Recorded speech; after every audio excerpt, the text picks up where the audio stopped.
अंगारकी चतुर्थीनिमित्त आज सिद्धिविनायक मंदिरामध्ये दर्शनासाठी जाणाऱ्या भाविकांकरता एक अतिशय महत्त्वाची बातमी। सिद्धिविनायक मंदिरात आज श्रीफळ घेऊन जाण्यास मनाई करण्यात आली आहे। सुरक्षेच्या कारणास्तव मंदिर परिसरात श्रीफळ घेऊन जायला मनाई आहे। मुंबई पोलीस आणि मंदिर प्रशासन यांनी हा महत्त्वपूर्ण निर्णय घेतलाय। आज अंगारकी चतुर्थीनिमित्त सिद्धिविनायक मंदिरात मोठ्या प्रमाणावर भाविकांची गर्दी होत असते। या गर्दीचा गैरफायदा घेऊन काही घातपात होऊ नये म्हणून हा निर्णय घेण्यात आलाय।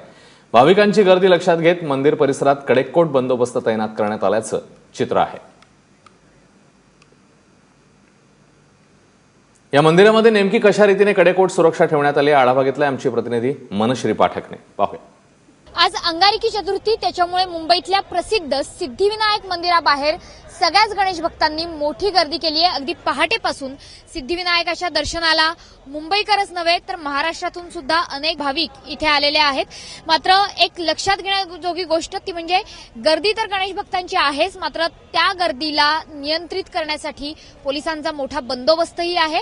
आणि सगळ्यात महत्त्वाचं म्हणजे यंदाच्या वर्षी सिद्धिविनायक मंदिरात जाताना तुम्हाला श्रीफळ घेऊन जाता येणार नाहीये। सुरक्षेच्या कारणास्तव सिद्धिविनायक मंदिर प्रशासनाने त्याचप्रमाणे पोलीस प्रशासनाने सुद्धा हा निर्णय घेतलेला आहे।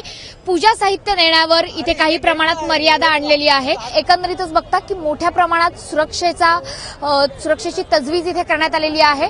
पहाटेपासून ज्या ज्या गणेश भक्तांनी रांगा लावलेल्या आहेत त्यांना सिद्धिविनायकाचं दर्शन झालेलंच आहे। त्याचप्रमाणे मोठ्या प्रमाणात वाहतूक व्यवस्था सुद्धा बदल करण्यात आलेला आहे। जो रस्ता आहे सिद्धिविनायकच्या मागचा त्या रस्त्याने कोणतीही वाहतूक सध्या केली जात नाहीये। एका बाजूची वाहतूक ही पूर्णतः बंद करण्यात आलेली आहे। त्यामुळे सुरक्षा, वाहतुकीत बदल आणि त्याचबरोबर गणेश भक्तांची मोठी गर्दी असं चित्र आपल्याला सिद्धिविनायक मंदिराबाहेर सध्या बघायला मिळत आहे। कॅमेरामन नारायण सह मनश्री पाठक, एबीपी माझा, मुंबई।